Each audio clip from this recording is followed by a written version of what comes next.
I'm the type of guy to love a good romance story, and I'm manly enough to admit it. That's why I've seen this show, and this show, and these shows, and I regret admitting that. There's just something about the genre. Watching people who are sweet on each other, journey through their emotions, and take a chance, it's aura restoring. Which is why when I got into anime, I didn't shy away from the romance genre at all. And boy, I could have shied away a little. After consuming a mind-melting amount of Japanese love stories, I can say with absolute certainty that they're okay. I mean, it's better than the Western selection, but I can't say many of these stories stayed with me, and the ones that did were always either primarily comedies or yuris, and that's not because the writing is so awesome. Now there are definitely some good ones and some really weird ones, but the ones that people really seem to like, in my opinion, are usually held down by tropes. Of course, there are tropes in every genre of media. The heroic sacrifice, oh, this person was related to this person in some way the entire time. The power of friendship bollocks, which is fine. Tropes can be annoying, but they can also be used right or be switched up and given a fun new spin on. When you get to manga romance though, the tropes are more, oh, 5 separate girls are all into me, but I'm too dumb to realise despite them literally beating me over the head with it. Or every side character and random bystander stopping everything to comment on how attractive the main girl is. Or, oh, big anime titties, let's just massively over-sexualise every high school girl we draw. I swear to God, if one more mangaka out there flashbangs me with another teenage upskirt, the police are gonna show up. Please stop. I get it, sex sells, but the core of a good romance story does not exist in how often she gets her breasts out. Ultimately, what I've noticed is most stories in this genre follow the same kind of pattern, which is usually cutting out the actual interesting parts of romance. Like romance, because most of these stories wrap up after the confession scene. There's no actual couple stuff. Or they end during or at the end of high school. Or they go absolutely nowhere because when 20 mega babes are all into one guy who's too indecisive to pick what he wants for dinner, where can it go? So you see, I've been starved. I need my cute life energy restoring romance stories, which kept me looking. And then one day, I came across a romance manga so good, it changed my life. Yes, it's fun talking about something I'm endlessly positive about for once. The Fragrant Flower Blooms with Dignity is awesome. I love this story. Stories that have a real life impact on me are really rare, and it's usually the mark of great storytelling. So when it happens, I'm overjoyed, because I know I've consumed something worthwhile. But never before have I had a story actually make me take a long look at my real life relationships. That's a first. Now I know what you're thinking. This guy let a freaking manga influence his life? Is he stupid? And, well, maybe. When you put it like that, it sure sounds stupid. But hear me out. We all know the most important part of a story is its characters, the heart of the story, and the very thing that sets Fragrant Flower apart from the other stories of its kind. They differ to all the others in one major aspect: maturity. You see, these characters feel and act like real people, something very rare in Japanese romance. They actually act more mature than most of the people I meet in life. Though I am in an age category where most people have the communication skills of a generation raised by TikTok, so that might be why. We all need friends like these guys. We all need a girlfriend or boyfriend like this. When reading this story, that was all I could keep thinking, to the point where I actually felt a little jealous, because I look at my real life relationships and compare them to the ones depicted in Fragrant Flower and thought, my life sucks. And it's not like a glossy depiction of perfect people getting along perfectly. These people have flaws, and they have conflicts. It's just that they're able to acknowledge those flaws and handle those conflicts maturely, things most real people are unable to do. I'm actually very lucky that I do have a few friends like this. Reading Fragrant Flowers certainly made me grateful for those people, and less attached to the people that weren't like this. Minor spoiler warning now, I won't be going into any story specifics in this video or things that it's going to hurt to know, but if you want to go in completely blind, you should stop watching now. Fragrant Flower starts in kind of a weird place. It wasn't immediately appealing to me. It doesn't flash its strengths right away. I thought the whole concept of it was kind of done when I started it. I mean, a Romeo and Juliet style thing with neighbouring schools having an unjustifiable hatred towards each other is just stupid. Luckily, that's not really a factor in the story at all, beyond the very beginning, because anyone that's not an idiot would be able to see through that noise. And that's exactly what our characters do. That's the trend you'll notice. Whenever you expect them to act in the typical manga way, they don't. They act like real ones. One of the big themes in Fragrant Flower is crossing the line of prejudice, putting aside your preconceived notions of who a person is and seeing them for who they really are, and how doing that holds up a mirror to yourself too. The first time you see this depicted is in the very beginning of the story, when our two leads meet, Rintaro and Kaoruko. These two. I'll get to them in a minute. First, it's important to understand their context. Both of these people have suffered because of people's prejudices. Rintaro because he looks straight up terrifying, and Kaoruko is perceived in different ways by different groups of people, none of which is actually true. Rintaro, who's had people judge him his entire life for something that doesn't at all reflect who he is as a person, starts to do this himself when learning that Kaoruko goes to the school of evil women. When he realizes he's doing this, he immediately punches himself in the face. He's that mad at himself. Kaoruko, on the other hand, is just too kind and too mature to ever judge someone. Fragrant Flower is pretty great at showing different perspectives, but initially we just follow Rintaro. We see Kaoruko's side of things a bit later in the story. Rintaro's character development here is when this story starts showing its true colours, and I mean that in the best way. Meeting this girl causes real character development. He sees how hard she works at things, and it makes him work harder himself. Her not judging his appearance makes him feel properly accepted for the first time, and he starts to open up more. Seeing how close she is with her bestie makes him value his friends more and finally begin to trust them. There's just layers upon layers of great character writing, and this is just one character. At this point, his actions are also causing other characters to grow, and we're less than 10 chapters in. The way this story portrays its characters and their relationships is so strong and so compelling, it blows the other stories out of the water. Let's get to those characters now, I can't wait any longer. When writing a romance story, the dynamic of the main couple is pretty vital. Their relationship needs to be compelling. So, is it? Yes it is. Wholesome, in a word. If you like drama, then this really ain't the manga for you, I'll be real. At least not between these two, they're too loving. From the start of their relationship, where they're clearly smitten with each other but trying to form a friendship, to being friends, to getting together, every step of the way you're sitting there making faces. In my opinion, the dynamic gets much more compelling once they get together, because unlike most romance manga, that doesn't take forever and the manga doesn't end immediately afterwards. The point of the story is following them as a couple, watching them build a relationship together. Don't get me wrong, you do get a lot of that build up. It's just the point of the build up isn't to watch them confess, it's to watch them be boyfriend and girlfriend. And these two are such a solid couple, man. Watching them start to trust each other more and more, learning to be vulnerable around each other, becoming more intimate. This is the kind of stuff I like the romance genre for. This is the aura restoring content I mentioned earlier.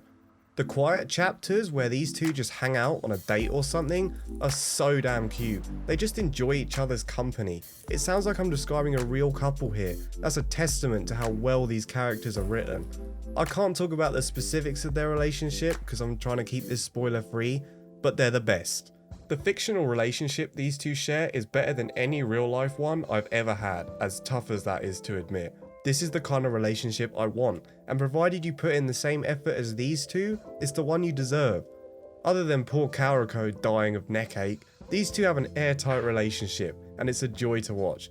Nice work, Saka Mikami, you got the most important thing just right.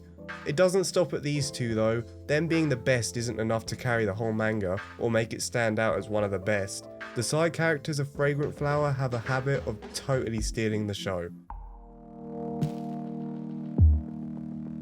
I could talk about every side character, but that'd take forever, so I'm picking the two I like the most. We'll start with Subaru, because I love her. She's the first character after Rintaro that we see get a character arc. Actually, they kinda had them alongside each other. When we first meet her, her actions don't present that trademark maturity. She makes snap judgments about people, insults them, and goes behind her best friend's back to meddle in her relationship. Granted, she does all of that out of love for her best friend, and nothing but a pure desire to protect her, but it's still the wrong way to handle the situation. The good part is, she knows that, and she hates herself for it. It's always tough when someone holds up a mirror and you don't see the person you want to be. When that happens to Subaru, she decides to actively work toward becoming that person.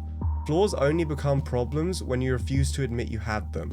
Subaru doesn't do that. She knows she didn't go about things the right way, So she comes clean and apologizes to everyone she wronged. There's that maturity.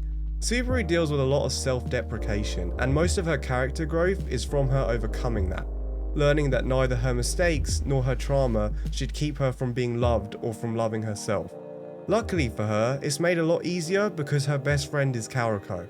When Kaoruko notices her friend's self-hate, she goes out of her way to highlight the kindness she can't see and tells her she loves her for it.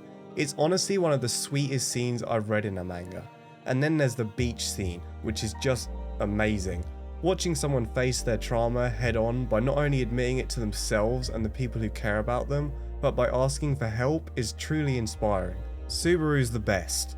So is Kyoko though. Bloody best mother ever right here. God, I hope my mum doesn't watch this. Parents are like ghosts in a lot of romance manga. I mean, they're around sometimes, but they don't really do anything.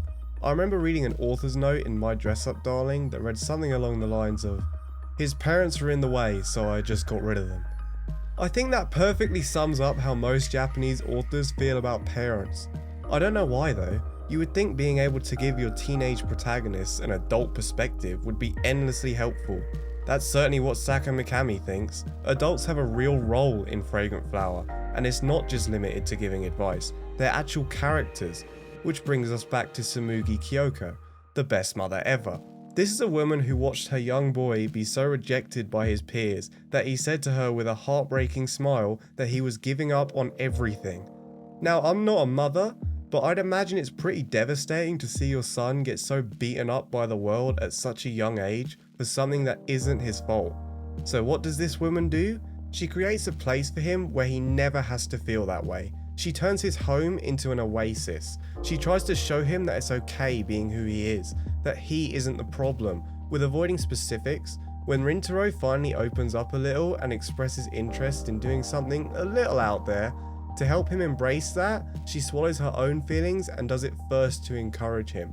She always puts her son first, and having Rintaro do the same thing for someone he loves later in the story was a beautiful way to reflect that. It illustrates how much his mother's kindness rubbed off on him and helped shape the man he becomes.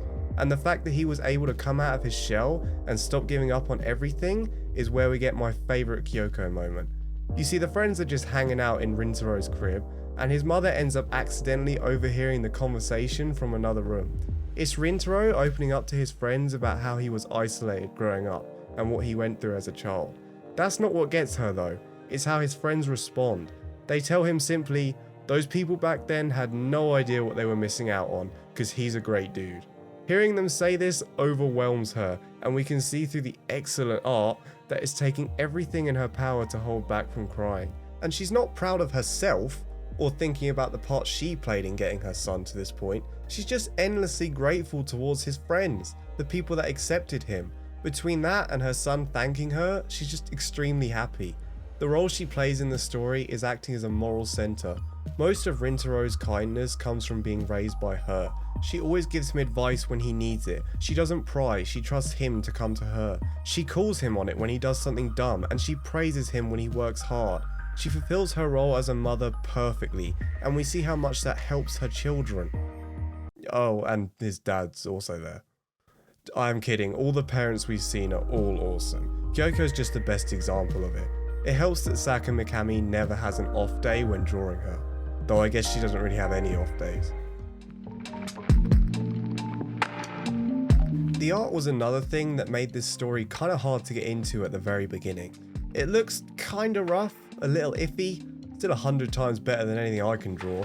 One of my favourite things about manga though, is how you can see the artist's talent progress, drawing so much of the same characters every day. They get better fast. Saka Mikami may have started Fragrant Flower in a roughish spot, but it doesn't take long for her to find her groove.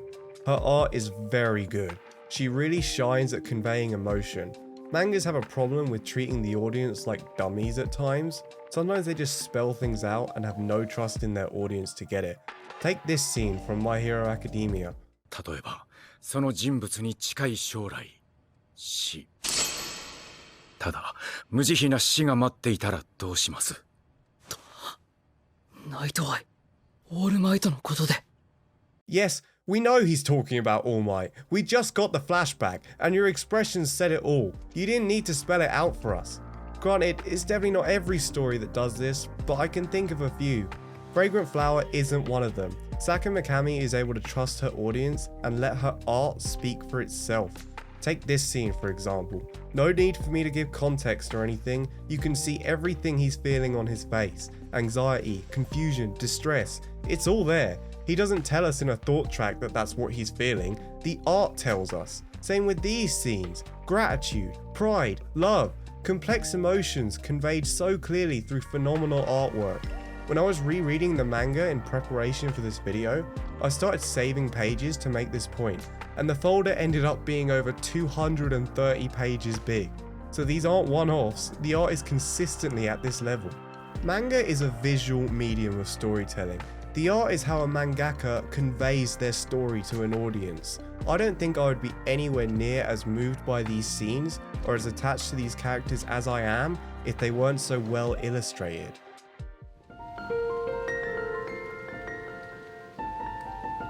Okay, I'm sure you get it. It's good. But how does that justify the changing my life statement I made? Well, here's the deal. The relationships portrayed in this manga are the ones I want for myself and the people I care about. It's not some overly glamorized impossibility either. This should be the norm. It's not asking much to have friends or a partner act like this, which is why I often find myself thinking in real life situations, what would these guys do? How should I handle this situation? How would they handle it? They'd face it head on, doing everything they can to support the people around them. That doesn't sound difficult, but the amount of people I know who are totally incapable of doing that easily eclipses the amount I know that are. I'm sure the next time I'm getting into a relationship, I'll be thinking, can this girl be my Kaoruko? And more importantly, can I be her Rintaro?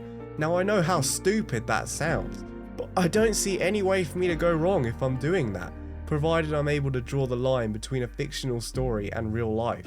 Luckily, that's very easy when the line is as thin as it is here. The Fragrant Flower Blooms with Dignity is a romance manga unlike any other I've come across. It's totally free of the suffocating tropes holding down so many of its peers. The point of making this video was to gush about a story I love and hopefully convince people to check it out. Might be easier now that it's got an anime that's just started. God, I hope that's good. It's frustrating enough that Netflix have stolen it. But hey, at least they didn't make it.